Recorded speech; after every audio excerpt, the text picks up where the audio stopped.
What's up, guys? It's King Andrew here with another Nexus Gaming Series cast. Tonight, we've got the quarterfinals of Division A. We're going to have our first seed versus 8th seed match tonight. It's going to be Boogans Forever versus Gillyshark at Bingo Night. Let's take a closer look at our matchup for tonight.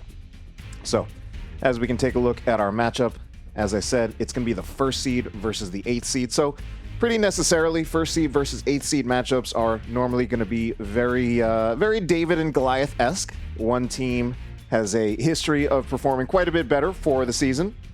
The other team, meanwhile, just kind of squeaking into playoffs. Still have a chance to make it all the way, but the chances, I would say, are a little unlikely. But we can't count anyone out yet. The games haven't been played yet. And who knows what kind of special sauce they're going to bring tonight. So, Boogans Forever are our first seeded team in the Division A. That doesn't work out that well grammatically. I wanted to say Nexus Division for reasons that will be explained later, because in the Nexus Division sounds a lot better, but in the Division A, not so great. In Div A, Boogans Forever, the first seeded team, their series record, an astonishing 10-1, losing only one series for the whole season so far. Now, that being said, the Div A statistics are a little skewed by the fact that it appears that there were several teams that forfeited. So I think about like 3 of those wins are actually forfeit wins, but even then they would be 7-1. Either way, clearly, very strong team this season, the strongest of Div A, and 21-6 is their map record as well. Gillyshark, on the other hand, as our 8th seeded team, not looking quite as strong statistically, but we'll see what they bring out in draft. 4-7 is their series record, and again, that is factoring in that some of those were forfeit losses or forfeit wins even. I think at least 2 teams dropping out of the division entirely, and 11-14 going to be their map record. So not quite batting 500 in either realm. Of course, that is a sports ball reference. Hope you understand it, but it basically means having a 50% win rate, to put it more in gamer or esport terms. Now, one of the interesting things about Boogans Forever is that they were originally supposed to be a Nexus Division team. If you go all the way back to the Mead Hall for this season, you will see their team name listed under Nexus Division and not Div A. For whatever reason, they were moved to Div A. I don't know why. I'm not saying that it was a bad thing or that there was any like ill intent. It's just a fact that it happened. All right, but I also feel like given how well Boogans Forever are doing in Div A, it does seem like they really could have been a Nexus Division team. In my opinion, there's also quite a bit of overlap in skill between Nexus Division and Div A. And right before we get into our draft, we are going to talk about the fact that these teams have met together in NGS 4 times before, but Boogans Forever won every single time. The last time, Gillyshark did take a map, but Boogans Forever was the victor in this matchup for 4 consecutive times. Can they make it 5? Let's take a look at our draft for game number 1, which is going to take place on Infernal Shrines. Do I even remember how to switch OBS scenes? Who knows? Let's try it now. All right, here we go. Boogans Forever versus Gillyshark at Bingo Night. Now, one of the things about Gillyshark at Bingo Night is that I'm not sure entirely how serious they are as a team. They do like to play bingo, which I believe means that they literally make bingo cards. Maybe not like literal physical bingo cards, but literal digital bingo cards that have different things like, I don't know, play Vikings, kill all keeps before 10 minutes or something. And I think they have this little mini game that they play with each other as just part of a way of making this dead game more interesting after 8 years of playing it. All right, so I'm not entirely sure how serious they are, whereas I'm pretty sure Boogans Forever are super serious and are looking for the title. But who knows? Maybe Gillyshark at Bingo Night, having potentially sandbagged their entire season, will suddenly decide to try really hard in the playoffs and maybe make a miracle run. I don't know what kind of corrupt, nepotistic team would ever do anything like that. I know I certainly wouldn't, but maybe they'll do it here. Who knows? Maybe not. Either way, we've gone all the way through a ban phase without actually talking about the bans whatsoever. Anduin banned out, 2 tanks banned out in the Anubarak and the Johanna, as well as Mephisto banned out. Mephisto actually really good on this map. I do respect that as a ban, even though it's not like a super commonly played character, but it is also a character who is strong on this map, and also I think has a lot of hard carry potential. And, you know, as much as I talked before about not being sure of how serious Gillyshark really is, Brightwing Blaze does look like a pretty try-hard one, too. At least right now, that's looking just like a straight-up meta draft. The Rhaegar picked up by Thundercats on the side of Boogans Forever. Also, these are 2 of the game's top 4 healers, Anduin being one of the other ones. So, big meta focus in these early picks. The Diablo also something that I very much expect in basically A+, focus on that hero. I personally believe that Diablo is the best tank in the game, especially at this level of play, at the A+ level of play. Greymane is not something I expect to see super commonly in a 2-3 rotation. I do think he's a good hero, but I do think his priority is not quite as high that I would really expect to see him in the 2-3. Ultimately, it's fine. Dahaka going to be banned out.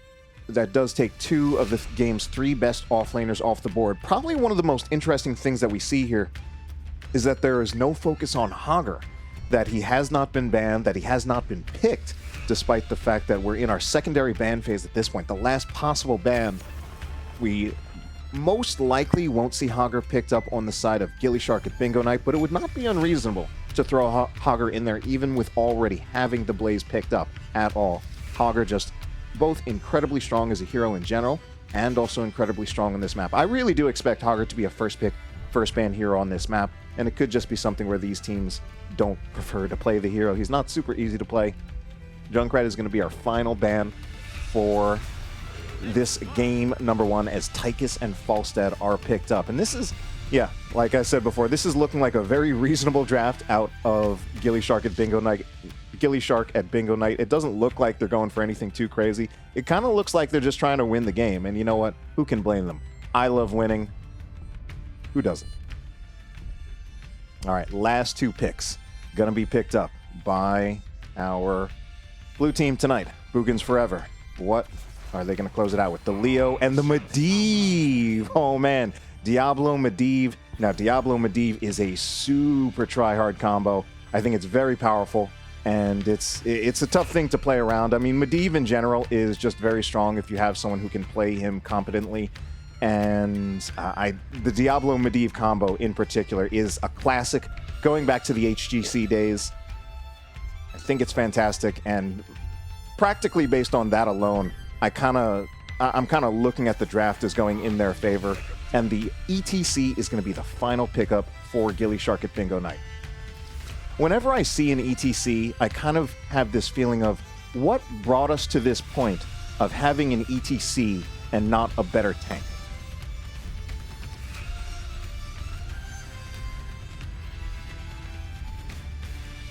Anyway, about to round things out for our first game.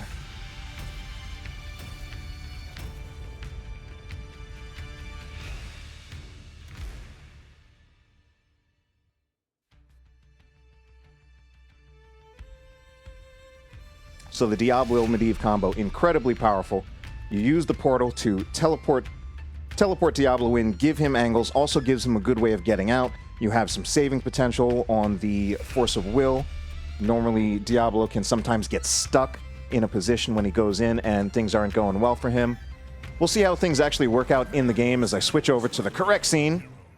And we are going to kick off our Div A quarterfinals right here on Infernal Shrines. Kalavoth, representing Boogans Forever, is going to be playing Diablo. Miller Coffee on the Greymane. Isaac, I don't know. I'll probably switch back and forth between both. Playing on the Leo, that Janitor Leo gonna clean up those shrines. Thundercats on the Rhaegar, and I'm missing someone. It is non-champion on that Medivh. Their opponents, Gillyshark at Bingo Night. Wonder what they got. It is going to be Iki B on the Falstad, Schumann on the ETC. Chest Looter's going to be playing Tychus. Blaze going to be played by Stark, and one person I forgot was Kaimo Tripson on the Brightwing. So, like I said, ETC is not quite something that I expect. I know Anubarak was banned. I know Johanna was banned. Muradin was up. Garrosh was up. I think those are all reasonable choices. Garrosh is something that Garrosh is definitely very situational and can sometimes struggle when he's countered, but I think it would have been at least decent here. Can throw people away from the portal, can throw the Diablo into the Tychus. All things that I think work well for the... All things that I think can potentially work well for the Garrosh. Nyquil friend bringing up some points in the chat, being like, man, King Andrew, what the hell do you know? ETC is fantastic. He's the best tank in the game. And the best tank for this situation. That's a quote. That's exactly what he said in the chat. But also bringing up some valid points about what ETC can actually do in this matchup right here. Isaac is going to be right here, just clearing this wave, while Miller Coffee and Thundercat's going to be going mid. Stark and Isaac in opposite lanes. Non-champion going to take a peek at this camp, but ultimately it is just going to be taken by the Gillyshark members. Calavoth anchoring that bush while Miller Coffee and Thundercats take that camp. Falstead going mid, looking for Isaac. I can't decide. What is it? What is it going to be? Somebody help me in the chat. Tell me what it is. I don't know. Anyway, big fight breaking out right here. Portal is on cooldown, so won't be available to get Diablo out of there, but he does receive the Force of Will. Speaking about going in, I don't think I was actually speaking about that. Miller Coffee tries to finish off Chest Looter, but he doesn't quite get the finishing blow before the phase shift comes in from Brightwing. Isaac looking pretty low here. Gonna need to tap if he has it, and he will, and also get a heal from Thundercats. Anything interesting regarding our level 1 talents? We are gonna see the block party from ETC. I think that's pretty predictable here. I think that's pretty predictable here. I think it makes a lot of sense into both the Leo and the Greymane. Calavoth's going to be by himself, but luckily he's close enough to his gate that he doesn't need any help to survive there. Like I said, block party, incredibly good into Greymane. Greymane with some of the most powerful basic attacks in the game. Also really underrated in terms of basic attacks, possibly not even just underrated, just straight up good, is the Leo in terms of basic attacks. And even without going AA build, he has very slow basic attacks that hit fairly hard, which is something that Block Party is very good against, since it just grants, I believe, a single charge. I don't think you can stack it past, oh no, maximum 2 stacks. So you can actually get 2 stacks of block. That's actually super sick against Leo. It's super sick, dudes, I swear. Anyway, Boogans forever going to have better positioning on this shrine. They've got a comp that's great for clearing between the Leo and the Rhaegar. Greymane not too bad himself, especially when he is in Worgen form, although it does look like Inner Beast is not active at the moment, probably on cooldown. So that's going to slow it down a little bit. But Gillyshark and Bingo Knight currently content to actually just push a little bit. EKB pushing down this bot wall. Chest Looter's down here as well, so both DPS in bot lane. Where is Chest Looter going? I'm not sure what he's looking for down in this bot bush. Probably just looking to surprise Leo, activate the minigun right now, and he is. They might be able to kill Leo right there. Leo stops his movement. Can they finish him off? They do not manage to finish him off. It was a good try, but ultimately Leo gets out of there just fine. Thundercats and Miller Coffee going to take that Punisher. Ultimately was uncontested by Gillyshark at Bingo Knight, trying to take advantage of the fact that they have a Falstead to just split push while they can and while it's worth it.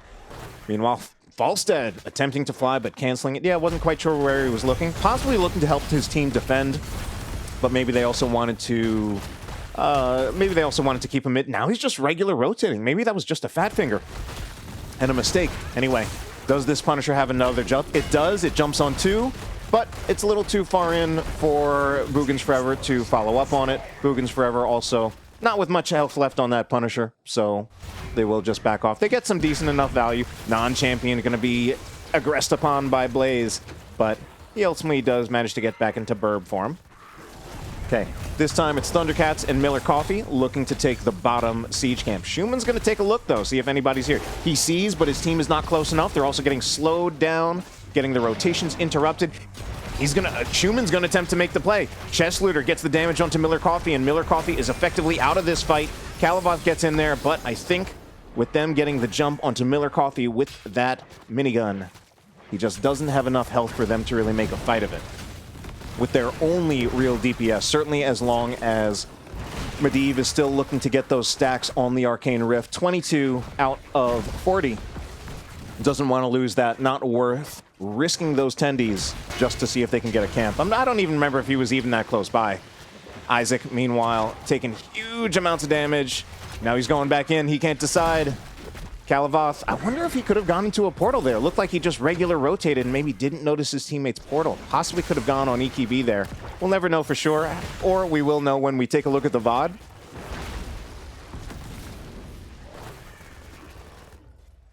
Gillyshark at Bingo Night actually currently ahead to 10, but it will be a very small window. At best, Schumann already looking to move around, possibly looking for a potential mosh pit with this very, very short 10 talent tier advantage that they will have. But the members of Boogans Forever playing pretty safe, non-champion in that Burb form. 26 out of 40 on his tendies. Stark, meanwhile, in a difficult position, having very little mana. Hopefully he has a tap in time for the objective when it comes up. Otherwise, he should be looking back pretty soon, I would think. Tesla are going to move up with that Tychus. And we are going to see the bigger they are on Tychus. These days, I typically think of the... what is the stacking quest called? I pick it every time. Master Assassin. These days, I typically think of Master Assassin as kind of the standard on Tychus. It's just unconditional, it's reliable, it works. But bigger they are is quite good into Diablo if Tychus is the first one to just open up with, or yes, the first one to open up with damage on Diablo.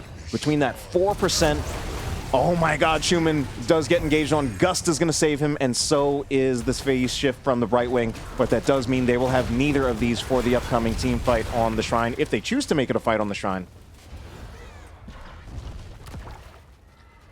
So there are a few things that can drop a Diablo from 100% health to 30% health faster than a bigger they are Tychus. Of course, you do give up the effect of the minigun below 30% health, which is definitely a major trade-off.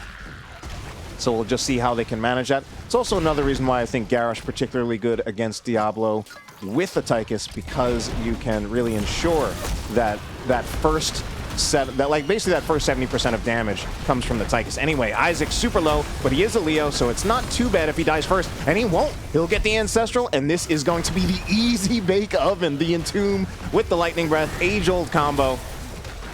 Goes back to the days, I think, before Lightning Breath was even the standard. And that's going to be 2 kills in favor of Boogans Forever. They'll get this Punisher, and they're also just going to push here in this lane. They've still got a Bruiser Camp pushing, only 2 here to defend, while EKB looks for value somewhere else. Going to see how much damage he can get here. If he's not responded to, he might even be able to take this fort, but we do see Isaac rotating. Isaac makes it actually just sound like a real name. Isaac, I don't know, Isaac sounds like some Lord of the Rings stuff. Are heroics going to be picked up? We do see the Lightning Breath, which is just pretty standard for Diablo, especially for Diablos going full W build. Of course, when you do play Medivh, you do have the option of doing the Leyline Seal into APOC combo. That's also yet another age-old combo, but more and more these days at the A+ level, I just see Diablos just kind of just going Lightning Breath almost every time, or at least very frequently more so than APOC. It's just really that good. Especially later on when you do get the level 13 talent, granting additional spell power from Firestomp, which we do see Calavoth going for the full W build, not going for the WQ hybrid. It's overall probably the safest and most forgiving form of Diablo to play, while certainly still being very, very good. You just get a huge amount of survivability, team debuffing once you get the 16 damage reduction in slow. And Boogans Forever starting to pull away with this game a little bit. Certainly not unwinnable by any means, but 2-0 in kills. No kills yet for Gillyshark at Bingo Night, which is... It is difficult to kill heroes when you're playing against Medivh. Medivh, I believe, was that last locked pick. There's the engage onto Schumann. Oh, he's got the Crowd Surfer, does he? He does indeed have the Crowd Surfer. Gibbs would be proud. Otherwise, he would have been in a little bit of trouble being in that Entomb. Otherwise, in that case, he just went right through it. Stark has 30 hit points, 20. He's somehow living. Isaac is not able to finish Stark off. Stark getting out of there with a sliver of hit points. Schumann also in trouble. Thundercat's going back in. Calavoth going back in with the help of that portal. I think they gotta get... No! Yet again, the Crowd Surfer value. Somewhere in a CS go-around, Gibbs is smiling. He can just feel it in his bones that an ETC went Crowd Surfer and got value out of it. Meanwhile, talking about value, we are going to see the Encore from ETC. Pretty common talent for him, especially ever since they gave you that passive that reduces the cooldown of your heroic ability whenever you connect with Face Melt or the Amp. Just going to see a raw push here. 5-man push here from Boogans Forever. Kind of just exerting their will. EKB will fly in. Stark goes in for a flank, gets a charge, but only on Isaac. Isaac hits an Entomb on nothing. Does eat a bunch of damage, but ultimately is able to get out of there with the help of a Medivh portal.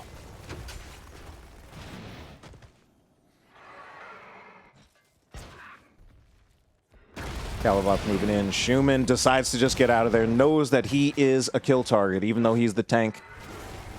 Playing Diablo or playing ETC against Diablo. Playing ETC at all, you know that you're a kill target.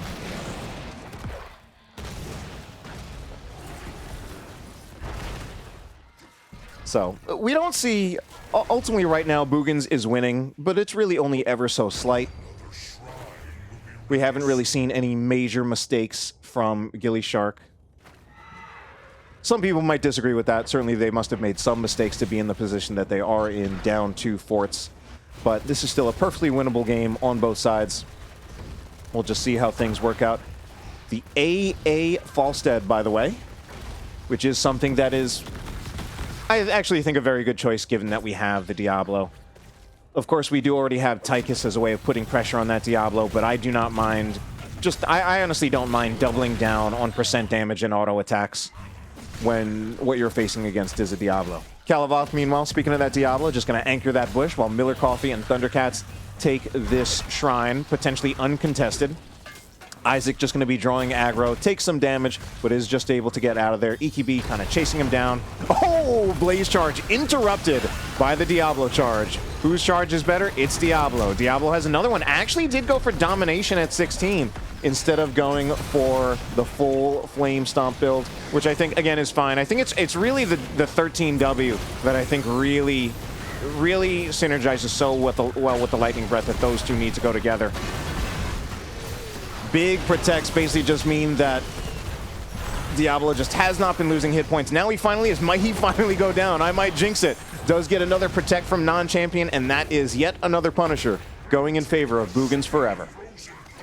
They'll push down with this Punisher. I think Gillyshark and Bingo Knight really just have to give up this keep. Not a lot of heroics on the side of Boogans Forever, but I think just with the Punisher stun, I think it's just too risky. And this also being a frozen Punisher, going to be disabling that fort for a little bit. They kind of just got to back up and defend a keep. All right. Punisher, I'm sure, will be baited over at some point. I wouldn't even mind Kalavoth going over and making engage out of this. Yep, he does it. And we do have more that could potentially go in from the portal. Oh my god, Isaac, no! All right, luckily you can Wraith Walk through an enemy gate. But it was a little scary there for a second. Kalavoth just barely made it back through the portal in time. Isaac went in when it had already, and then it expired right after. Another Entomb gonna connect. But ultimately, I think it will be a defense for Gillyshark and Bingo Knight. Gonna preserve like a good 70% of the keep, and now they're gonna look to re-engage. They will catch the Greymane. Beautiful play between both the ETC and the Brightwing, not allowing Greymane to get back into that portal.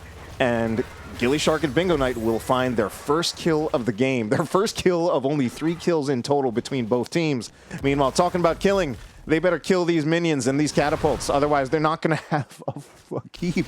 Even deciding to blow the gust to keep the keep. I do think that's worth it. I do think that's worth it. I think it's worth to hold the keep, especially because having 0 structures in a lane against 2 is just absolutely back-breaking pressure. And if they play just disciplined enough, they will eventually get that gust back before they really need to fight again. Non-champion did eventually get his 10Ds. He never died, so he's got them. He's got his damage. Schumann, we're very wary of a Diablo potentially portaling in there and does just crowd surfer out.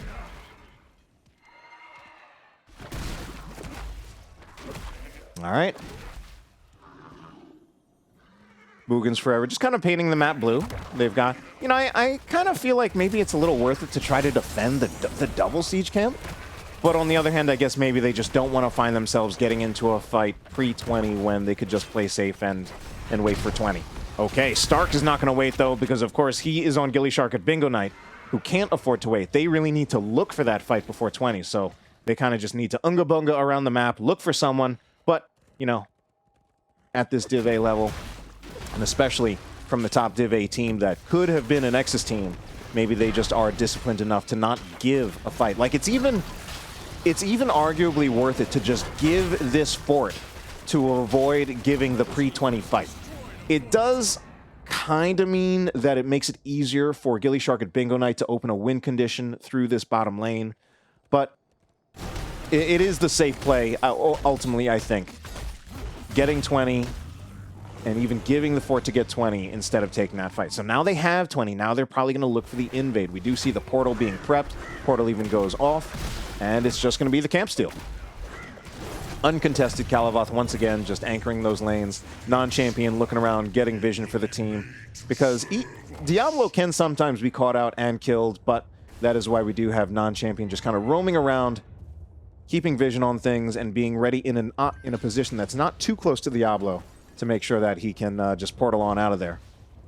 So it's going to be a double camp take for Boogans Forever, while the shrine is going to come up. So this is pretty rough for Gillyshark at Bingo Night. They're just going to finish this off, try to get 20 out of it. I don't even think the camp by itself gets 20, but probably the additional minion wave will. Unfortunately for them, Boogans Forever already starting to take out the skeletal defenders and secure the shrine. Already at 19 out of 20. You know, you got this Rhaegar.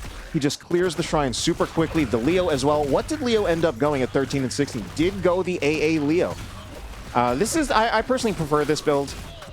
Gives him a lot of pressure on the Blaze. Also just makes him great for sieging, makes him great on the Shrine.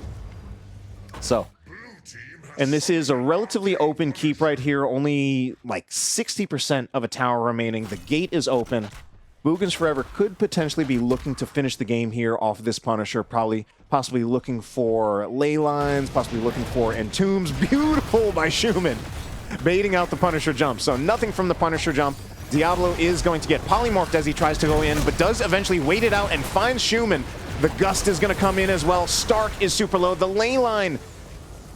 And how much? No duration left on the Lightning Breath after the ley line, but they are still going to find the kills. That is 2. It's going to be the ETC and the Tychus. Now they're going to find Stark, and with that, I think they push for game. Half health Punisher, 3 members alive, and no Gust left for Falstad. Of course, also no Emerald Wind on the Brightwing.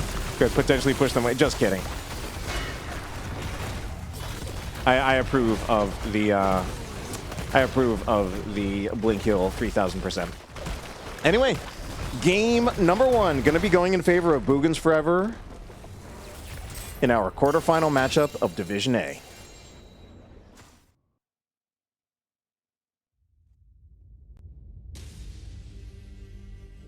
Oh my god! Oh my god, Michael! Oh my god!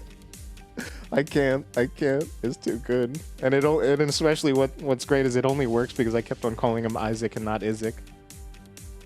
Oh my god. Oh my god. Anyway, back to the cast before I get broken by NyQuil.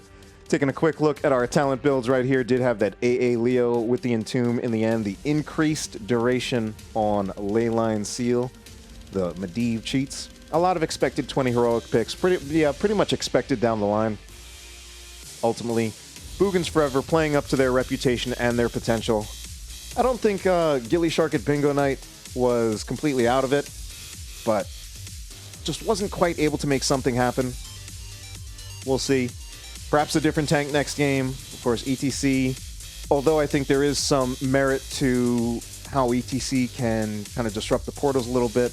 I think he also struggled a bit in that game. Sometimes he was just straight up to kill target. And, well, we're going to see where things go with game number 2. So let's take a look at our map screen. Didn't get to show that before the game, as we update that to reflect the fact that our winner of the first game is Boogans Forever. Gillyshark at Bingo Night now pretty much have their season on the line. And they will decide whether or not they want to pick map or get first pick.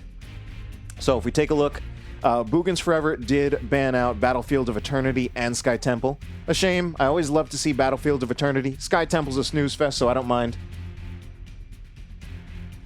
And Gillyshark at Bingo Night, on the other hand, they banned out Dragonshire and Alterac Pass, and they were the ones who took us to Infernal Shrines. Also found out what map we are going to see in the second game of the series. Our second game of the series is going to be Cursed Hollow.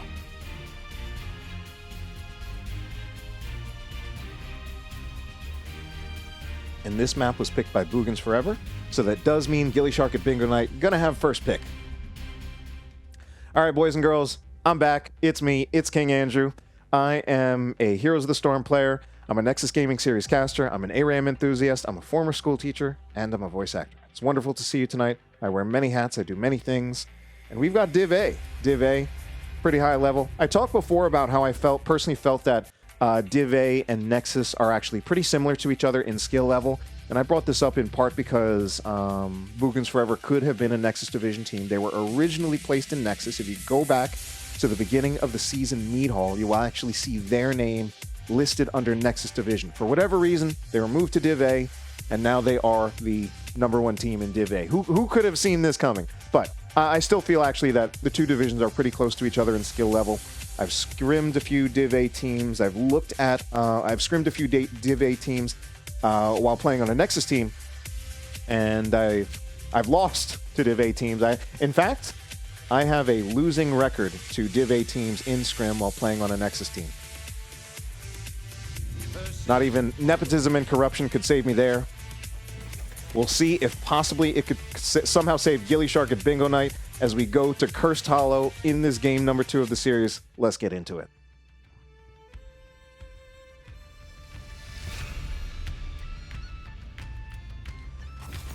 So, like I said, I personally feel that Nexus and Div A are pretty close to each other in skill level. There's definitely some overlap. You could theoretically say that's true about, any adjacent division, but I think it's more true of Nexus and A than it is, say, of Nexus and Heroic or of A and B. Diablo is going to be banned out. I do respect it. I mean, Diablo is very much a hero that says, I want to win the tournament. You pick Diablo when you want to win the tournament at this level of play. I think he's just the best tank in the game. His peaks are just higher than Johanna, even if he's not as forgiving of a hero.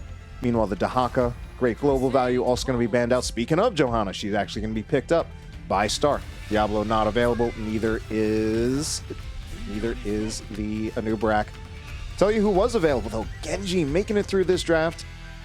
Played by a non-champion, and Brightwing is also going to be picked up. So, no global available from the Dahaka, but Brightwing still in play. Falstead still in play. Could potentially see them, as we do see the value placed on that global presence. We see that focus on it in the draft. I even wonder if we'll see it picked here. Oh my God, the Abathur. Now that is interesting. That is something that you don't see every day.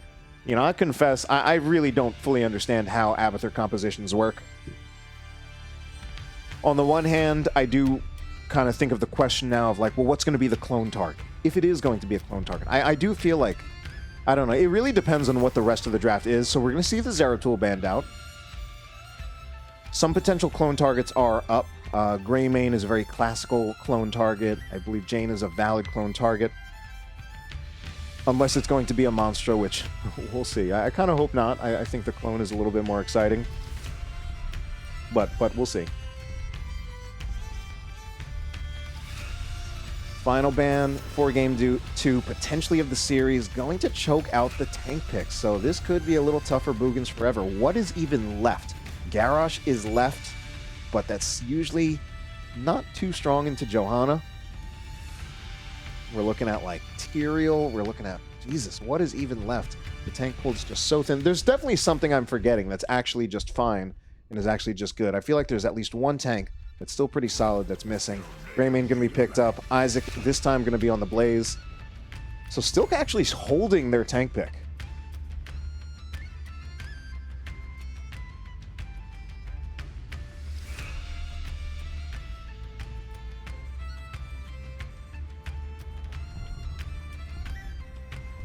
And how are we going to close out this draft for Gillyshark at Bingo Night? It's already quite interesting with the... Okay, so there's the Jaina. Probably going to be a Jaina as the clone target. is going to be the Sonya. All right. Final pick, and what is that remaining tank going to be? At this point, it's really like, what tanks are even left in the game? ETC, of course. ETC, that's a tank. I mean, at this point, it really is kind of just like, that is what was left. Oh my god.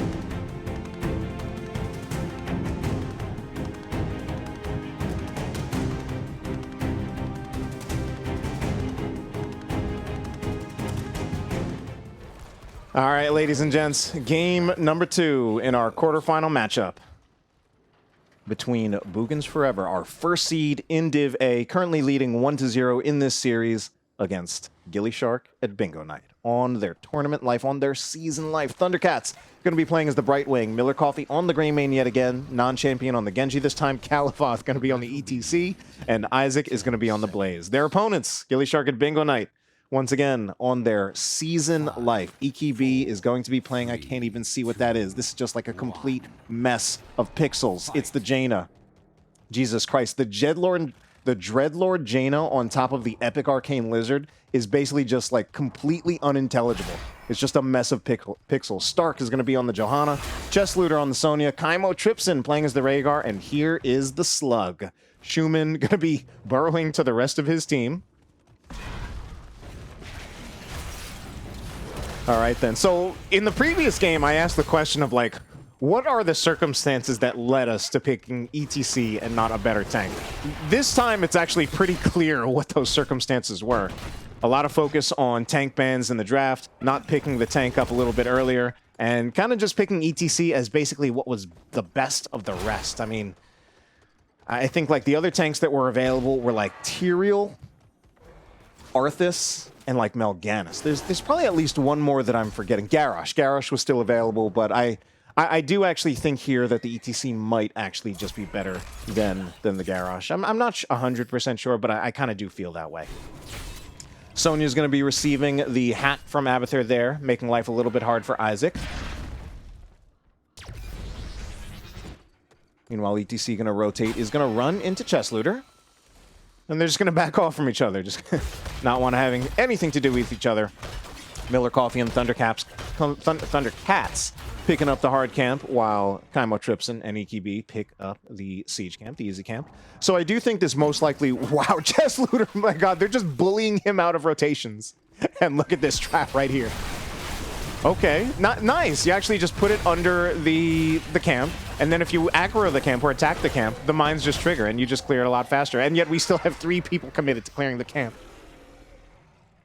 Fun stuff going on here in this game number 2 between Boogans Forever and Gillyshark at Bingo Night, as we do see level 4 talent tier coming in.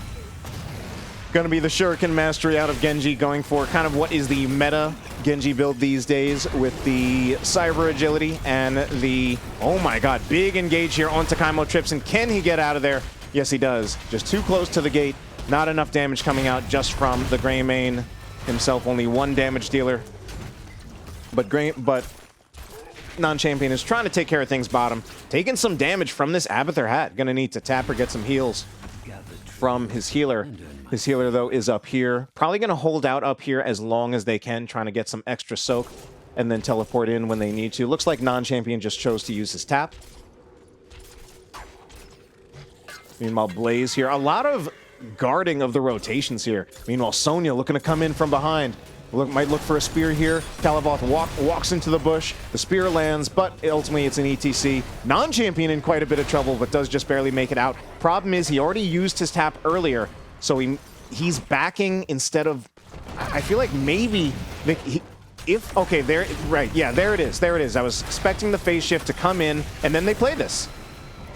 then they can actually play this. Greymane's coming. He's not here yet. And once Greymane does come here, it will be a 5v4 in favor of Boogans Forever. Here he is. He jumps in. How do you use Dark Flight as a verb? Dark flies? He dark flew in. He jumps in. Let's just make it easy.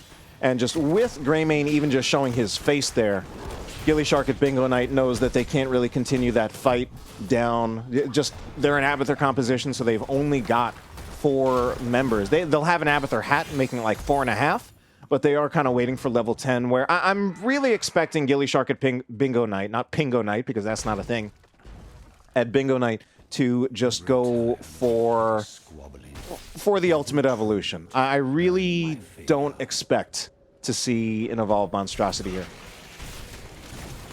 Meanwhile, it looks like they're just going to look for a little push here while the objective comes up. Some great pushing potential between the Greymane and the Genji. Non-champion aggroing that tower a little bit, but that does allow Miller Coffee to just attack it uninterrupted, and they will just get the front wall. Chest Looter goes in with the spear, but just between that and Jaina. Okay, Stark. Spark is in the chat. Stark is in the game. Stark comes around with the flank, but he's only a Johanna, so it's not really that hard of an engage. Yeah, I mean, the comp for Gillyshark at Bingo Night depends so heavily on level 10 just to function. Between not having Ultimate Evolution, oh my god, what an engage here for Boogans Forever. But Calavoth is the first one to go down. It is traded for the Jaina, and I think maybe the Genji can clean this up. It is going to be 2 for 2, but ultimately, again, 2 for 2 means that it's still 3 people alive, and only 2 for Gillyshark at Bingo Night, and now only 1 because it does end up turning into a 3 for 2. So it's going to be yet another curse picked up by Boogans Forever, leading 2 to 3 in curses.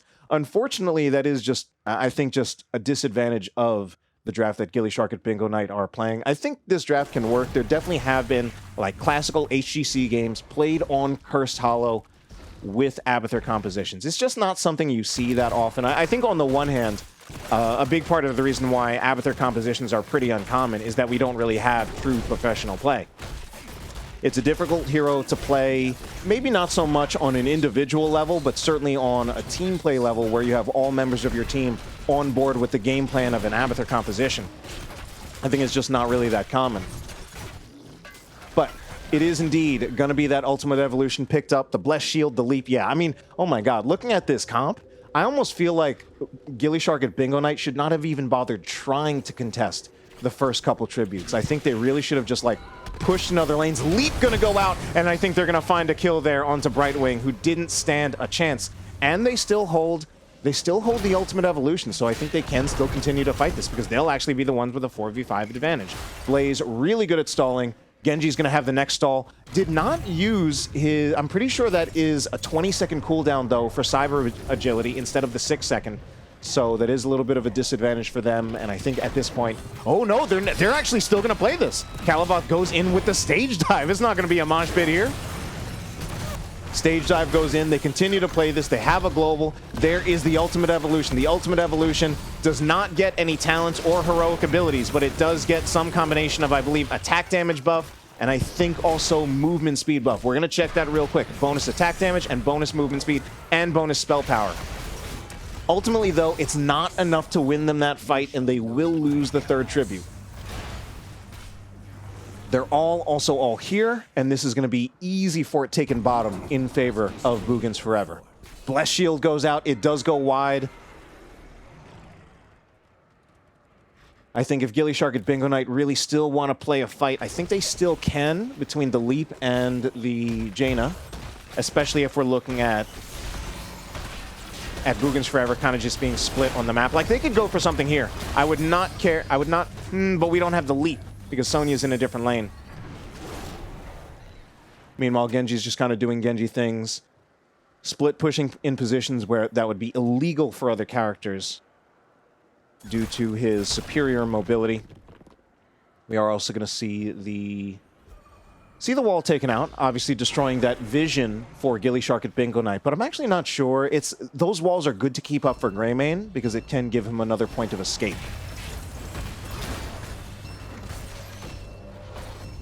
So first curse goes over to Boogans Forever. The value of that curse actually not too high, so pretty good handling of that curse by Gillyshark at Bingo Night, only losing the one bot fort, and that bot fort was basically lost right at the beginning of it. So there was very little actual pushing that happened by the members of, by the actual heroes on the side. Wow, that is a stage dive.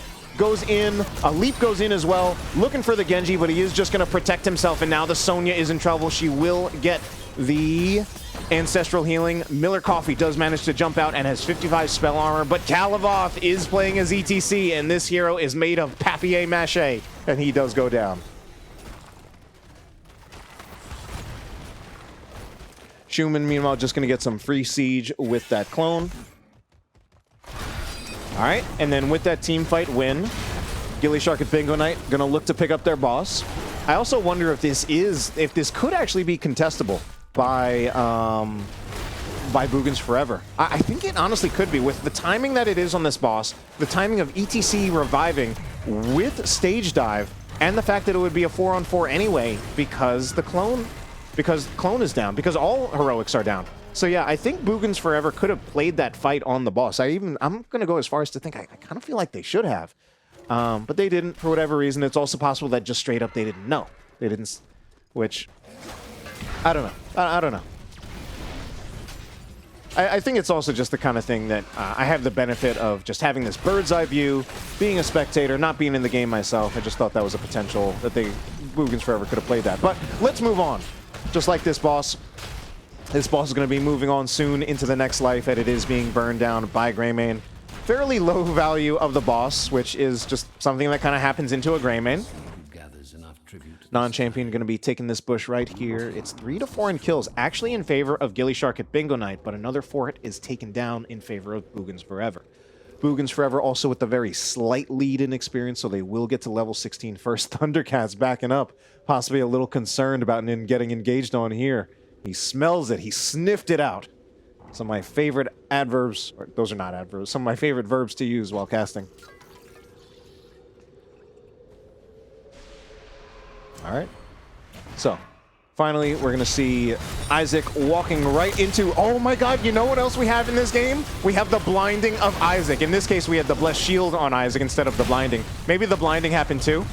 Bunker is gonna go down, but a lot of people on Boogans Forever looking pretty low. Non-champion, does he get it in time? He does get the phase shift in time. Everyone on Boogans Forever is alive. And can they get their health high enough to fight this again?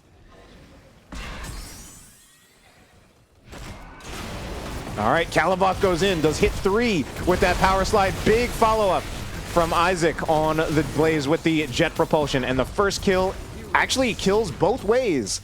Greymane going to go down, Jaina goes down as well, but ultimately that's a bigger problem for Gillyshark at Bingo Night. Jaina being their only real damage dealer, and they don't have a clone to...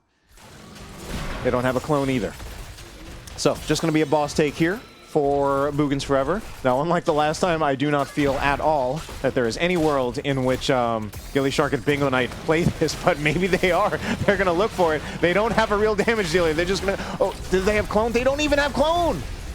Oh my god, so this is just straight up going in 3v4, trying to make things happen. Are they really worried that they just lose the game if they don't take this fight and the boss pushes to core? I don't know.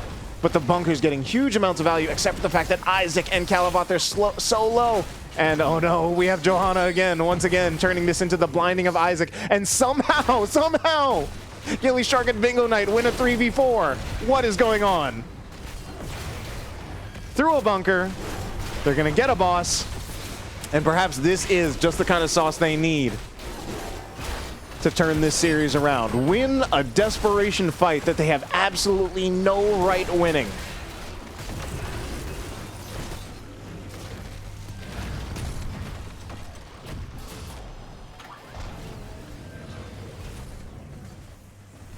So, map is still looking really strong for Boogans Forever. Schumann going to be pushing along with this boss. This is a cloned Rhaegar. Cloned Rhaegar is actually something that's quite good. It's actually like an old school combo. It's something that used to happen. Leap's going to go in. Unfortunately, Leap goes in after the right wing TPs. That is going to be a kill onto the Sonya. And unfortunately, I don't think any more members of... I don't think anyone on the side of Boogans Forever is going to go down, so sad to see there. Certainly, at least for Gillyshark at Bingo Night. They will take that bot for it, courtesy of the boss. Boss is also going to start pushing. Miller Coffee going to be... Gotta be real careful not to get stunned there. Doesn't want to die to the boss. I think at this point, at his current health level, boss stun by itself does not kill this. It's something like a 1.2k health Greymane. Anyway, some pushing happening. Hard camp picked up by Boogans Forever. Between the Genji, the Brightwing, and the ETC, and now the Blaze. They will take out that middle fort.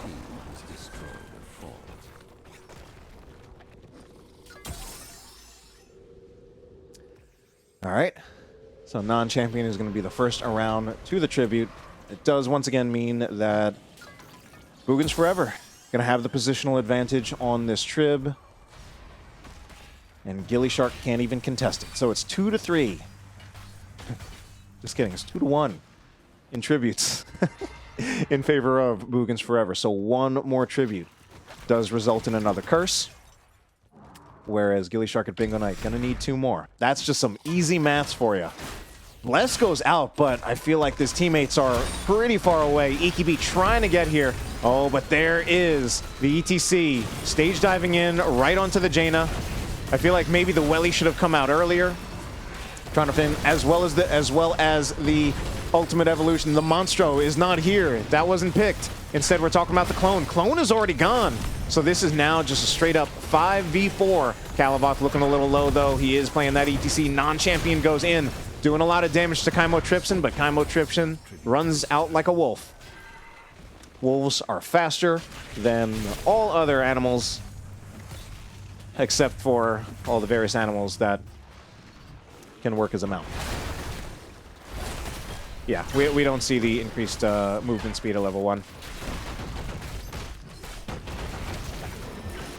Anyway, we now have a 19v19 fight on the boss. The Mule goes out, the Bless goes wide, but the Leap does not. Unfortunately for Chest Looter, he's so low, he's going to start spinning to win, but EKB just has no gas left in the tank. And once again, their damage dealer is down. No ultimate evolution there either. It's now level 20 talent tier advantage in favor of Boogans Forever. And with that, they should be able to take this boss for free. With that boss, they can push on the keep wall, potentially the keep. Doesn't look like they want it, though. Instead, we do see some members of Boogans Forever moving out to potentially clean up lanes. Isaac also looking to pick up the trib to get the curse in favor. Now we are going to see it picked up. No stage dive on ETC, so we can't leap here or stage dive here if they got gone on. Stark is walking in. Stark does have Bless Shield in 10 seconds. There's the ETC power sliding through. Yeah, this fight now does look a little questionable, so I think we're just going to see everybody back off the boss, and we're probably going to let it leash. Gillyshark at Bingo Night probably just need to go back to start clearing the minions that are pushing on their walls. And Isaac comes back in. Boogans Forever going to get back on the boss.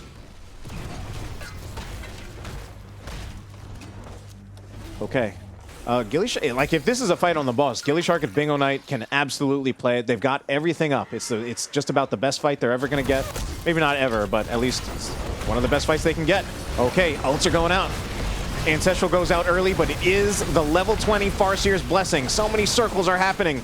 Miller Coffee does get out of there. The first death actually going to be the Genji, and Isaac needs to use the jet propulsion to get out. Yet another death happens. It's going to be a 5-man death mosh, but nothing else to come of it because everybody else from Boogans Forever has already gotten out of there.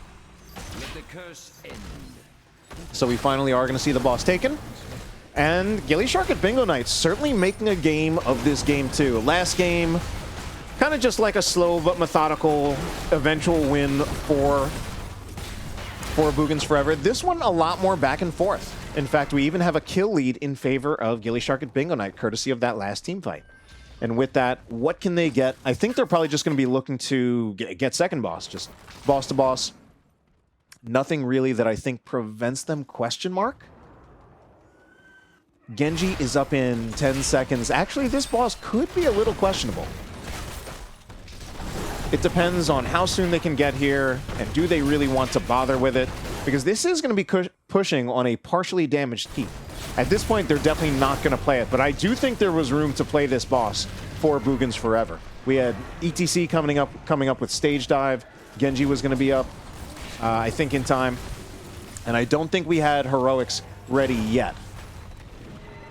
So this is actually pretty scary. We do see Miller Coffee finishing off the boss. I think at this point, the boss needs to be left, and he needs to go bottom to just make sure he's there in time to help the rest of his team. Let the towers finish off the boss, because the second boss is already here. So is Gillyshark at Bingo Night with everything. Okay, Isaac is going to go all the way in. They're going to dive in for EKB. We need the clone out now. We need cooldowns coming out from Jaina. And it's looking like yet another messy fight. Big Ancestral does go out. Kalavoth yet again going to go down. I'm seeing a pattern here. ETC just keeps on dying with the Deathmatch, though, but the Deathmatch doesn't achieve much. EKB's really low. Does need to be careful. And Miller Coffee does find the kill. He finds the kill, but oh no, I think this might be enough for Gillyshark at Bingo Night to bring us to a game number 3. Half health boss. They've still got a Rhaegar. They've still got a Sonya. They've got the damage to finish off this core, and I think it is indeed going to be it. Yep. Feels real bad there for Boogans Forever, but real good for Gillyshark at Bingo Night as they take this to game 2, and they are going to take us to a game number 3 for our quarterfinals in Division A.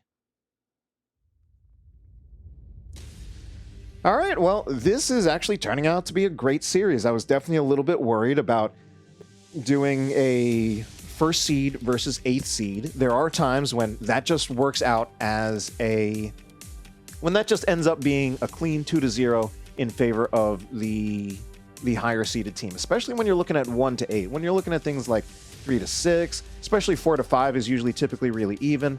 But to have a close match for a 1 to 8 seed is something that is, you hope for it, but you don't necessarily expect it. So good job on Gillyshark at Bingo Night. Really, really making a series of this, taking a game. And this is also in the 5 series that Gillyshark at Bingo Night have played against Boogans Forever in NGS. This is only the 2nd time that they have taken a game off of Boogans Forever. And they are also playing, they're not just messing around. I believe there was a game earlier on in the season where Gillyshark at Bingo Night played like five melee heroes. And I think it was not like melee assassins. I think it was just straight up like bruisers and tanks. And they actually did pretty well with it. But at the end of the day, it was still a meme comp. This comp here from Gillyshark at Bingo Night, it's certainly unconventional and unusual, especially in this day and age. Back in 2016, this would actually be like perfectly normal. But in this day and age, it's unconventional and unusual, but it is not a meme. It is an Abathur, it is strange, but it is not a meme. This is a very real composition, especially on that map. And ultimately, they played it well enough to bring out the win. So fantastic to see that. As we also take a look at our talents here, don't really see anything that looks particularly striking.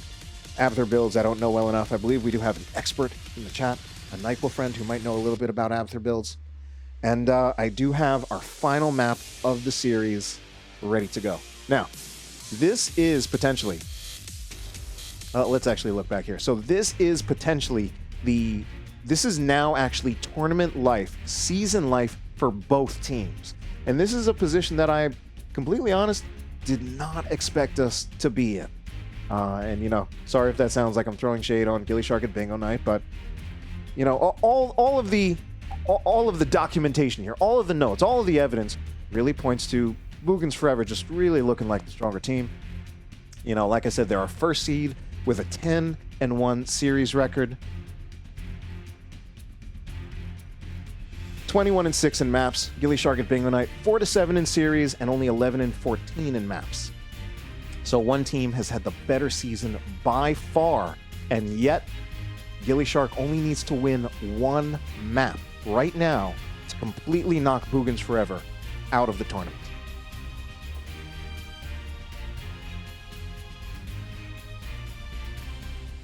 So let's take a look back at our map screen as we take a look at the final map of the series, which is going to be Garden of Terror.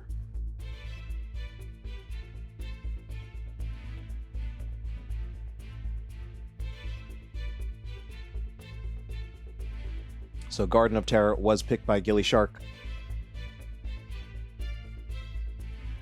Boogans forever, choosing first pick on this map. Yeah, and that's where we are. So I was told by some of the team members that there was going to be a little be right backing. Potentially, I don't know, someone going to the bathroom or something like that. Who does that? Who does that? Anyway, if you're here, it's wonderful to see you. I am King Andrew. I am an NGS caster. Here is the Storm player. Sometimes I switch those two. Here is the Storm caster, NGS player. I am also a voice actor. I am also a former school teacher. I'm an ARAM enthusiast. I am many things and I wear many hats. I'm holding a jar of Nutella. And I just happen to be holding this, and just because I'm holding it, I'll show it. I'm holding a jar of Nutella. It's a little petite jar of Nutella, a whole 25 grams. So my last name is Cretella. When children hear that, since I was a former elementary school teacher and I still do substitute, they say, Cretella, that sounds like Nutella. Can we call you Mr. Nutella? To which I say, no. But I eventually started adding a clause, and I started making an exception, which is, you can call me Mr. Nutella if you bring me a jar of Nutella. And this is the second time that a student has ever gotten me a jar of Nutella, a former student of mine I taught 2 years ago, subbed in his class a couple days ago, and I've got a jar of Nutella. Where did that tangent come from? For some reason, I'm just like playing with this. I'm just holding it. It's actually mostly empty. I've already eaten most of the Nutella in it, and I just need something to fill the time until we actually get started. It does look like Boogans Forever are ready, but it was someone from Gillyshark at Bingo Night who told me that there was going to be a little be right backing, and now they're saying that they're ready too. So within moments, we're going to go into the final game of this quarterfinal series of Div A. One of these teams is going to go on to the semifinals, and one of those teams we are going to say goodbye to, at least until next season. So let's get into our draft for game number 3. It's going to be on Garden of Terror.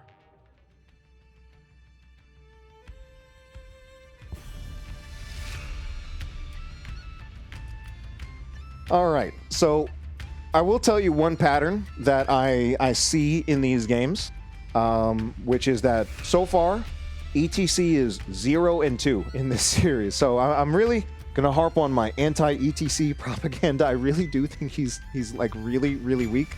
There are some situations where he can work. There's some like niche scenarios where he does very well, but I think it's often like kind of rough when you're stuck with ETC. It's also possible that maybe the ETC alone was not the reason why either team lost, but it is just something where, you know, I feel like if you want to win the tournament, just start locking Diablo, please. Like, just, if you want to win the tournament, lock Diablo. Not going to be locking Johanna, as that's banned out. The Abath are going to be banned out again. And I also find it interesting that the Anduin has been banned out pretty consistently by Boogans Forever, given that they went Genji last game. If they had gone Anduin Genji last game, that alone could have made it a different game, but it really seems like Thundercats prefers the Rhaegar. I did talk about how ETC is 0-2 in this series. I believe Rhaegar is 2-0 in this series, so it could also be just whichever team has Rhaegar wins the series. Thundercats, my memory tells me that Thundercats played it in game 1.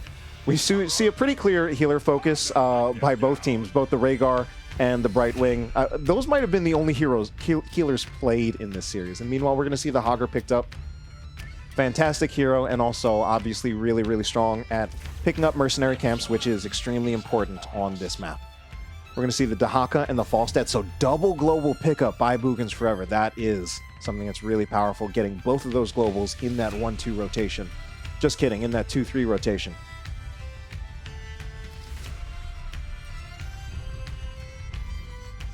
Our secondary ban phase, what's going to come out? The Diablo. So, okay. We have 3 tanks banned again. I think Gillyshark at Bingo Night probably going to take their tank in the 3-4 rotation, because that will also choke Calavoth again out of tank choices. So, I mean, the Rhaegar Falstad Dahaka, it is a great 1-2-3. I'm just a little concerned about the tank choke that is happening to Calavoth.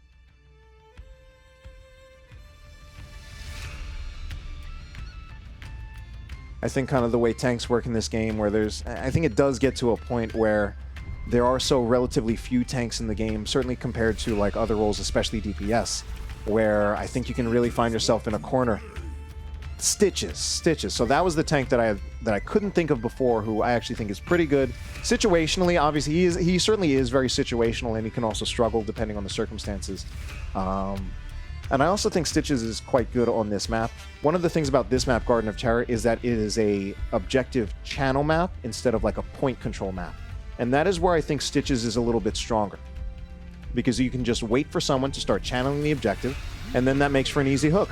Varian is also a tank that I forgot was in this game.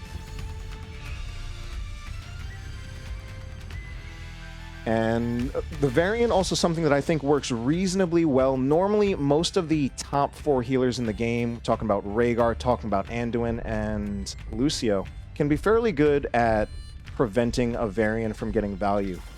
Right Wing, I think, does not do quite as well in that regard.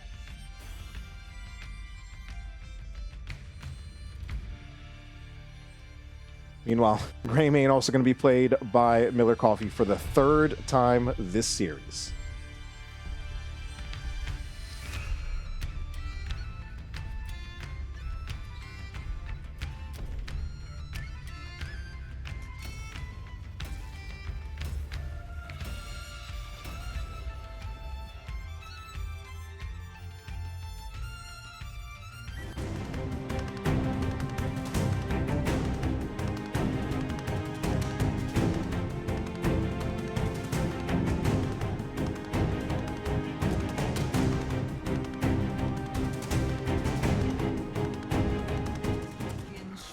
All right, boys and girls, this is it. This is for all the marbles. Not quite all of the marbles yet. This is only the quarterfinals. Whichever team wins does still have to go through the semifinals and then eventually the actual finals.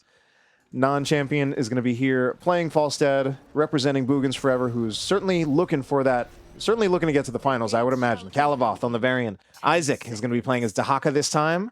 Miller Coffee is going to be on the Greymane once again, and Thundercats on that Rhaegar. Their opponents, Gillyshark and Bingo Knight, within striking distance of knocking Boogans Forever out of the tournament and continuing on with their season. Schumann going to be playing the Stitches. Chest Looter is on that Junkrat. EKB going to be on the Jaina once again. Kaimo Tripson on the Brightwing, and Stark is on the Hogger.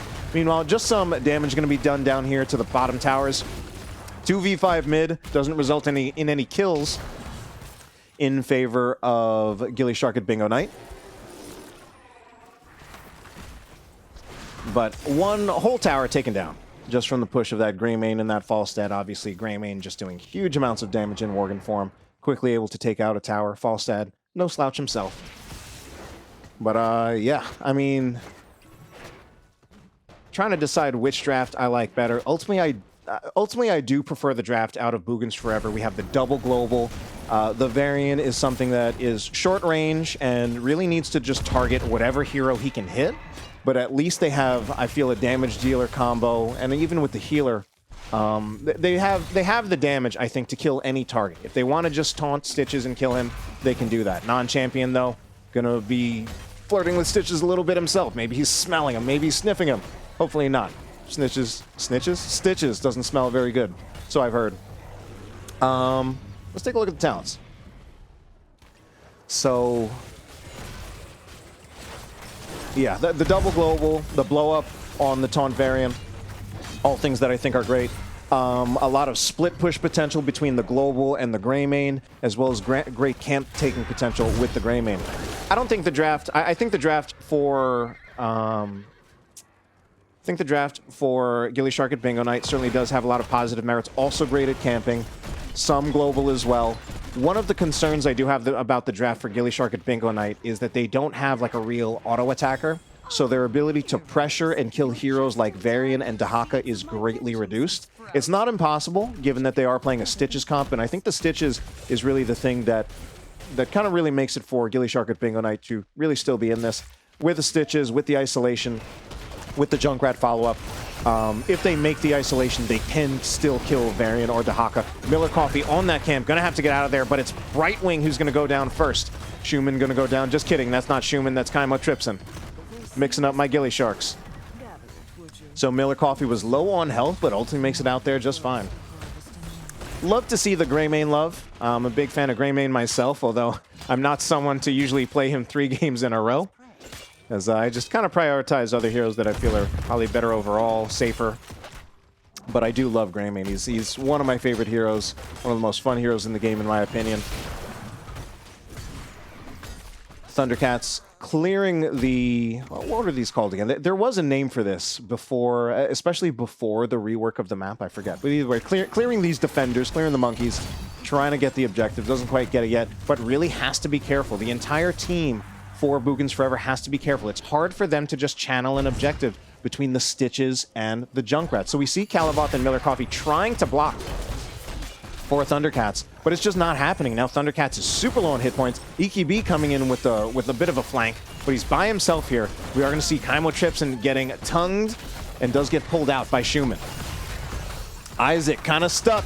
Can he get past the Junkrat mine? He does, and actually gets booped to safety. Now the question here is, with all this stalling that Gillyshark at Bingo Night is doing, can they make something else happen? Like, can they do something else on the map? Can they get pushed? Can they get soaked? Another grenade goes in. Thundercats just running out of health, and eventually, Boogans Forever just needs to look for a kill. So I actually like the way both drafts are working out for this, for these teams. I think, yeah, right now I do feel that Gillyshark at Bingo Night is kind of playing their draft and their game plan actually a little bit better than Boogans Forever are. I think with Boogans Forever, they need to kind of be aggressive with that variant, make kills happen, force out resources. He's going to go in just to stall, but he loses a lot of health in the process. And now I think with this happening, even if Calavoth gets out alive, which I don't know if he will, I don't think they would be able to play this anymore. And this has to be a seed going in favor of Gillyshark at Bingo Night. So this draft for Gillyshark at Bingo Night, as much as I said I preferred the draft out of Boogans Forever, there are a lot of merits to this Gillyshark draft. And I do think it's very, very winnable for them, especially if they continue to play it like this, they continue to play to the strengths of their draft and continue to play to their game plan, and especially if Boogans Forever is not able to make the adaptation. Speaking of adaptation, I wonder if we will see that out of Dahaka. Generally, I do look at Isolation as being the stronger of the two, but with the draft out of Gillyshark at Bingo Night lacking kind of like a real auto attacker, I think it's also a possibility that an adaptation to Haka could be borderline unkillable. Calavoth trying to do some of that aggression that I was talking about, but ultimately does just get slowed down by the Brightwing. Schumann backing up, looking for a hook, potentially. Also, really, yeah, I really like the way that Gillyshark at Bingo Night, once again, playing to the strengths of their draft. They've got a Stitches. They're not just walking in with the Stitches to try to contest the tribute. Instead, they're stalling it with their stall. They're looking for the picks with the hooks, and eventually it happened. So they're actually in position for this seed before Boogans Forever. Boogans Forever actually just trying to get to level 10. And wow, Camp's still here. I didn't even recognize when that happened. Must have been my Hogger. Probably just snuck in there and got a few, just you know, set up his little treasure hoard and spun around a little bit. Oh, and Schumann. Okay, do they still kill Calavoth here? They do. They do. In spite of the fact that we actually don't have silence traps. I'm a little disappointed not to see that. I do think silence traps are actually kind of an important feature of this composition. Does Miller Coffee make it out alive? Oh no, he walks back in! Oh no, that's tragic. I do think the silence traps are pretty critical for this composition because it dramatically reduces the potential survivability of both Dahaka and Varian if they are the Gorge targets. And the way traps can work and the way they can be timed, you can, on reaction, when your Stitches gets a Gorge, you can place the trap and it will arm in time before the Gorge ends, and then you can just place the target right on top of the trap. And again, I think that's pretty important for these really hard to kill targets in the form of the Dahaka and the Varian. Ultimately, it will be the Isolation.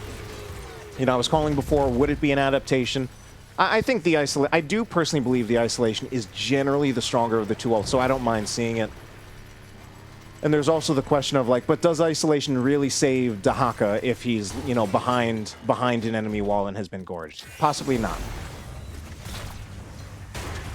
Tongue goes out, Taunt goes out onto Chest Looter, but the damage isn't there to kill him. And the Gust goes out as well. Gorge is still up, most importantly.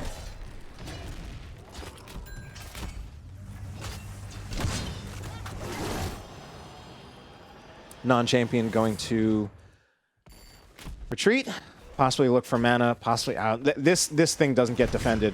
So top fort is gone. Things are starting to look a little dire for Boogans Forever.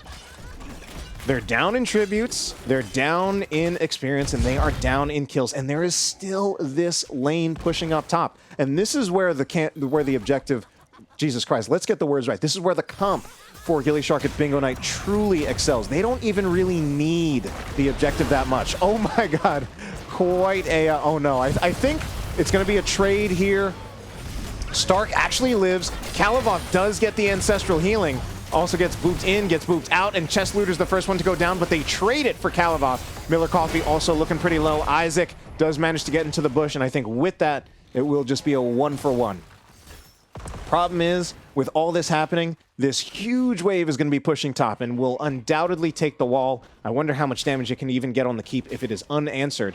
And at this point, the Boogans Forever still trying to play this Thundercats all by himself. I feel like he should die. Yeah, that was completely illegal. And he does pay for it. Oh my god. Is this really happening? Is this gonna happen? Are we gonna see the first seed? Are we gonna see the 8th seed upset over the first seed? It's still too early to tell. But Boogans Forever looking really, really strong in this late game. We're more like in the mid game, actually. Let's not get ahead of things. All right, so top seed is going to be taken care of.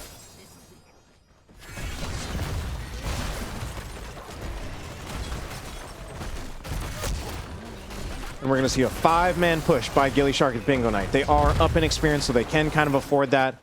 Non-champion taking care of the push bottom, but his team might need him mid pretty soon. They also need experience. It's just starting to look really, really rough for Boogans Forever. And it would be absolutely tragic for this first seed, this team that was originally going to be in Nexus, if they were knocked out by the 8th seed in the quarterfinals.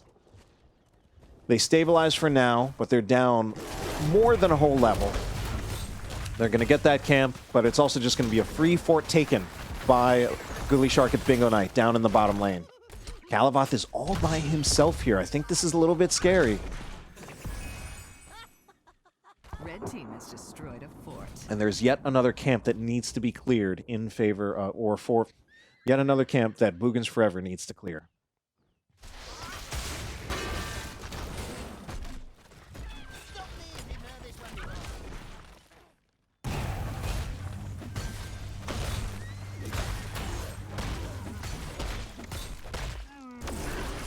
All right, Siege Camp going to be taken up.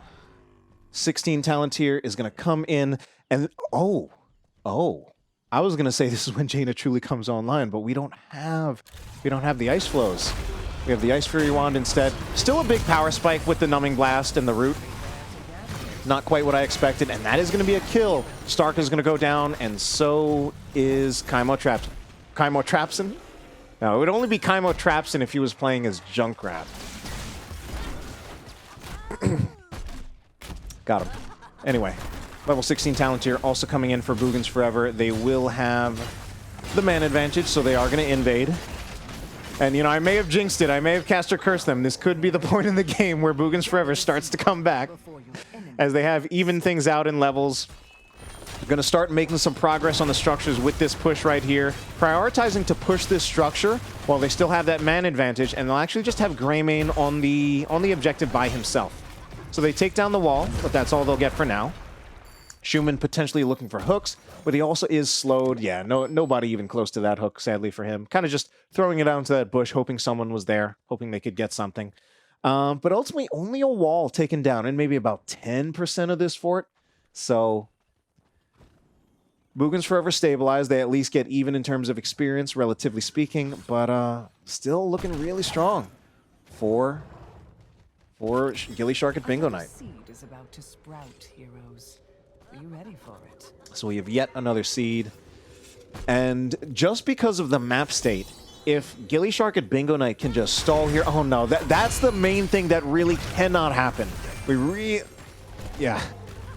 Junkrat just being in a position to get taunted by a variant is the main thing that really cannot happen for Gillyshark at Bingo Night. There are so many things that can go well for them. They get the what is it? Freaking what is it called? They get the Gorge onto Dahaka. Unfortunately for him, he does not walk, or actually, fortunately for him, he does walk in. No silence trap needed. We got a Brightwing. That's a silence, and that's enough, apparently, to kill the Dahaka with that isolation. And it's Gillyshark and Bingo Knight just continuing to play to the strengths of their draft. And maybe this is just what I didn't see when I originally called that I liked the draft out. Oh, but this should be a kill. This should be a kill on the Stitches. That was kind of a legal movement. You know, as much as Stitches is the tank, and as much as they have a 5v4 advantage, they're playing into a variant and a Greymane. Stitches is very much at risk for just dying entirely if he does face check a bush and get taunted. So Gillyshark and Bingo Knight still with the lead. Yeah, I think where the draft out of Boogans Forever, where it's struggling is that this variant is such a short-range tank, and the Stitches, although a potential kill target with the damage they have, might just be positioned very far away because he's a Stitches. He wants to be positioned far away. So there might be a lot of times when there isn't really an obvious target, and Boogans Forever just might be struggling to find the engage. At the same time, I think there have also been too many taunts onto Junkrat. Yet another taunt, but I don't know if he gets out of there alive. Non-champion uses the Gust. I think probably trying to pin them inside that little alcove, and they might actually get the kills here. Kaimo trips and goes down. It's 3-0 in favor of Boogans Forever, showing signs of life here, but there is also the isolation with only the Jaina. Will this be enough to result in the kill? The Ancestral goes off just in time, or does it? It does not! It's not enough, at least. It goes off, but it's not enough to save him. Another hook goes out. Ultimately, though, even with that hook, I don't think that Gillyshark can really contest the objective. I think this objective still should go in favor of Boogans Forever. Sadly for them, it's still only 1 out of 3, and this would only make it 2 out of 3. So this by itself, ooh, they're lacking a healer. Kalavoth is also lacking health. Miller Coffee almost about to be lacking his own health if he just about got gorged right there. And hooked. No Gorge, obviously, it was actually on cooldown, but even hooked, just barely. And kind of, I feel like kind of either just a micro mistake on Schumann, or maybe just didn't actually have vision on that, and he just threw out the hook blindly, hoping he would hit something, and he just fell super short. It would have been a crazy hook for sure if that had connected.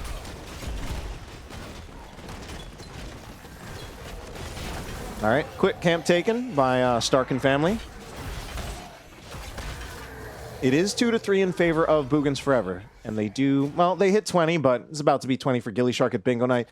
20 is going to be picked up, and this is also where a super important power spike comes in for Boogans Forever. I would say Boogans Forever actually do have the stronger 20 talent tiers between the Contagion from Dahaka, the Farseer's Blessing, as well as the Wind Tunnel. Yeah, they really do have the better 20, so if there is a moment for Boogans Forever, it is now.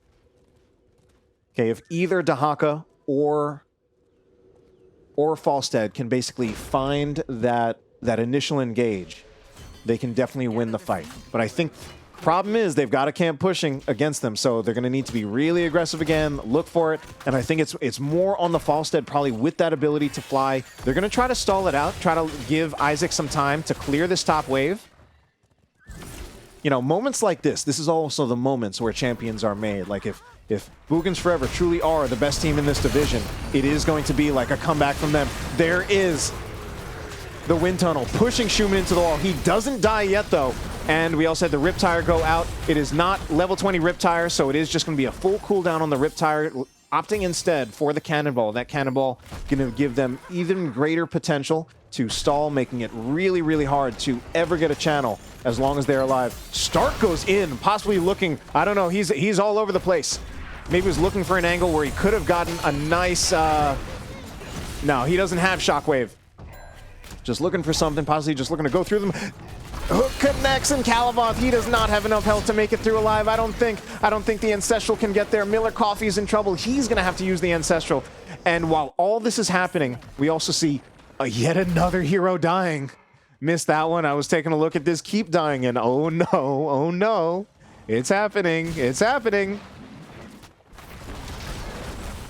All right, Gillyshark and Bingo Night. And what would also be crazy about this is not only would this be the 8th seed upsetting the 1st seed, but it would also be the first time in 5 series that Gillyshark and Bingo Night has defeated Boogans Forever. And it is really looking like it's going to happen. They get a keep. They're going to make it 2. Can they make it 3? Red team has destroyed a fort. Or do they just look to... I don't think they look to go on the core. I think that might be a little too greedy. That might be like real throw pit scenario.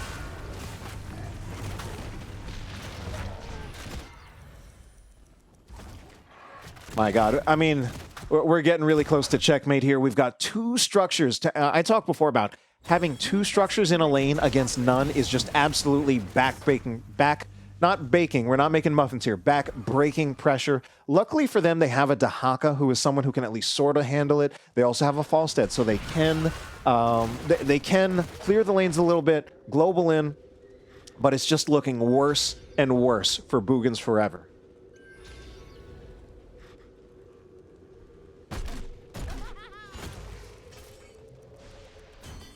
Collect the seed. And don't fret about the shamblers. They won't feel a thing. Okay, here it goes. There's the hook. It already connected. Schumann has Dahaka, and he's got him behind a wall. Dahaka's gonna burrow. Can he get out of there alive? All right, ultimately, he gets hooked back in. This keeps happening. Where even once the Gorge target walks out, they just get hooked again. Okay, but we are gonna trade 1 for 1. Calaboth is behind the fort, though. He's gonna wrap around.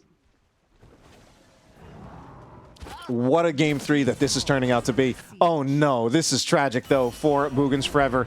And the seed is going to be picked up by Gillyshark and Bingo Night. They're looking for kills now. Calaboth is going in there, does get hooked again. Can they get the kill on Schumann? Nope, gets the phase shift from Brightwing and is really just topped up there. It's looking like curtains for Boogans Forever, our #1 team in the division. Trying to hold on for dear life. Non-champion. Global's back, but another teammate of his is killed. He can't even clear this before it's just taken out, and that is going to be a major upset. Gillyshark and Bingo Night, our #8 seed in Div A, defeats Boogans Forever, our #1 seed, 2-1 in the Div A quarterfinals. That is the wrong screen. Let's get back here, and now let's get to the right one. All right. So pretty even in kills all game. Ultimately, I guess maybe I was kind of wrong about my opinions about the compositions. I think the story here was really just a combination of the Junkrat and the Stitches. The hooks and the stalls from the Junkrat grenades just being far too much for the short-range composition of Boogans Forever to deal with.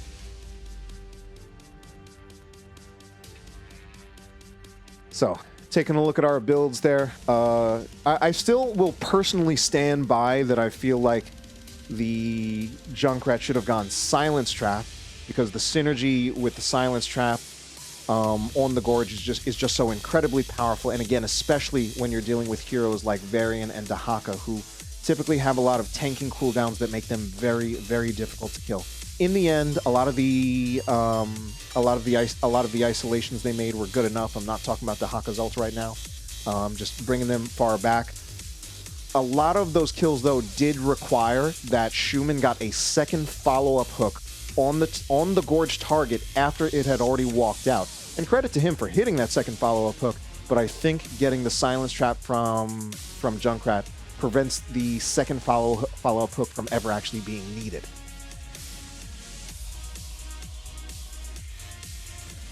All right, so we are going to see if we can find an interview here from someone from Gillyshark at Bingo Night. I don't know who the captain is. I'm just going to message, like, anyone. Who was in it before? Was it? I'm trying to think who was even in. Who was the captain of that team? I'm just going to whisper anyone so we can get someone in here before they log off and think I hate them for not asking them for an interview. We are going to, let's see. Let's do the one that's hardest to spell. Just kidding, that doesn't work. Let's just do Chest Looter, because that one's not working for some reason.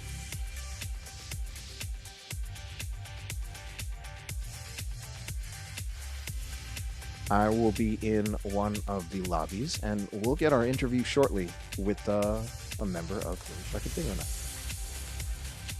Hopefully, unless they don't want to. Maybe that's on the bingo card. Deny the caster the interview. Check it off. That'd be funny. And also disappointing. And now let's choose a lobby. All right, so I've messaged a member of the team. We'll see if they get here any moment now. So again, just incredible stuff happening this series. If you missed it, and if you missed like all the details, this was a first seed versus the 8th seed. The 8th seed winning the series against a first seed that originally was supposed to be in a higher division. So, and I feel like this just tends to happen to me where a lot of times, anytime I pick up a match, it ends up being actually a really good series.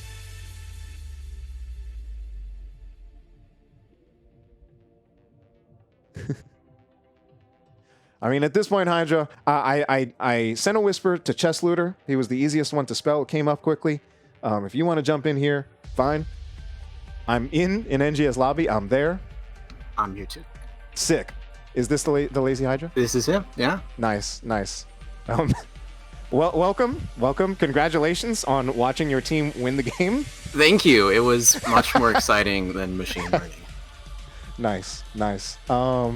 So what I like to start out with is, can you kind of tell me the story behind this team? This is a very special team, does do some interesting things, and I think you've got a bit of history with the team as well, been with the team for a while. What can you tell me about your team?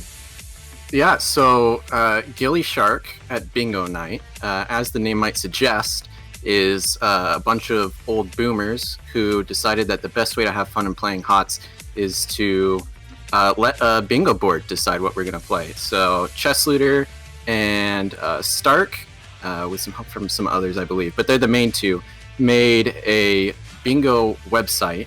I believe that's chesslooter.github.io/bingo. If anyone's interested, if that link's wrong, just ask Chess Looter. But yeah, it comes up with like squares, and we try to get a bingo every game, and that's our main goal. And if we win, that's great. So it didn't go super well this time. I think we might have still gotten a bingo, but the row we were going for had played Greymane 2 games in a row with different talents, and they took Greymane every game. So that made things rough. Yeah. But yeah. Yeah, I mean, I was kind of wondering about that because I think I saw a game you guys had earlier this season where it was like just like 5 melee heroes, no healer even.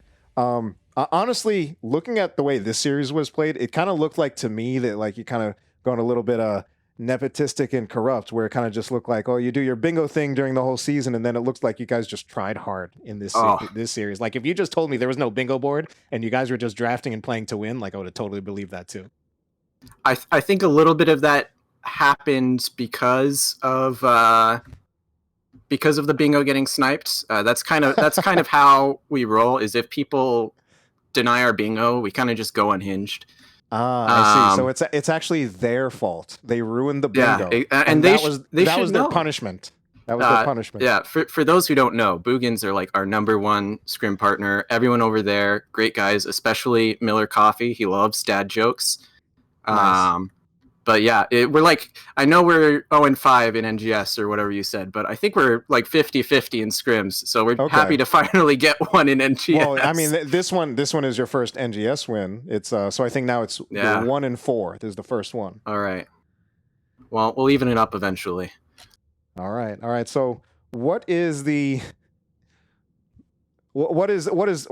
plan for the rest of playoffs? Are you still gonna like really be on the bingo, or are you gonna try to win it? Like, because now it's looking like you can. Now it's so we have a bingo board, and the goal is normally it's 1 bingo board per game, and we just try to get a bingo, or per best of 3, and we just try to get a bingo. For playoffs, what we do is we roll a board, and we try to black out by the end of playoffs. So we didn't get off to a great start, so we're gonna have to do a lot more bingoing, and keep drawing out games to the maximum number of maps so that we can get that done. But we'll see how it goes. Like we're unleashed now. We've beaten Boogans, and now we're gonna take their power, and it'll be like the #1 and #8 seed combined, which very nice. You guys Now are like, that makes us the favorites and the underdogs, right? yeah, you guys are like Kirby or something. There's probably a better Exactly. cultural reference, but that'll do. That'll do. You agree with me, so that's good. Will we see you play in any of these future matches? It will depend. Unfortunately, Is this part of the bingo? No, that wasn't part of the bingo. I wasn't joking when I said it was more exciting than machine learning. I'm in school right now, so this season I've kind of been taking a back seat. When I'm available. But we'll see when games get scheduled. I might show up. Otherwise, everyone else has been doing an excellent job this season. They've been popping off without me. And so, what does the future hold beyond this season for your team? Like, obviously, you've been together for a while. Sometimes, of course, people part ways. Sometimes teams disband. Can we expect to see more of this in the future? That is a good question. I think as long as people are enjoying bingo, we'll keep trying to get a group together to play bingo. The last few seasons have kind of been rough for scheduling. That's why we have like a 7-man roster this season. It was 8 for the first bit of the season, but then it got reduced down to 7. But yeah, like we try to keep a team going, and I have no doubt that we will struggle finding people who enjoy bingo.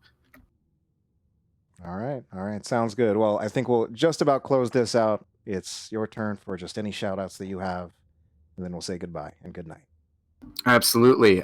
Shout outs to Boogans. Shout outs to the rest of the team who actually played the game this season. They're doing a great job. Shout outs to you for the cast, of course, and shout outs to Gilly.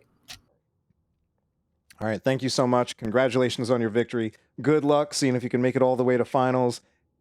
I guess there has to be something on the bingo card where it's like black out the bingo and you win the whole division. There's got to be like something for that.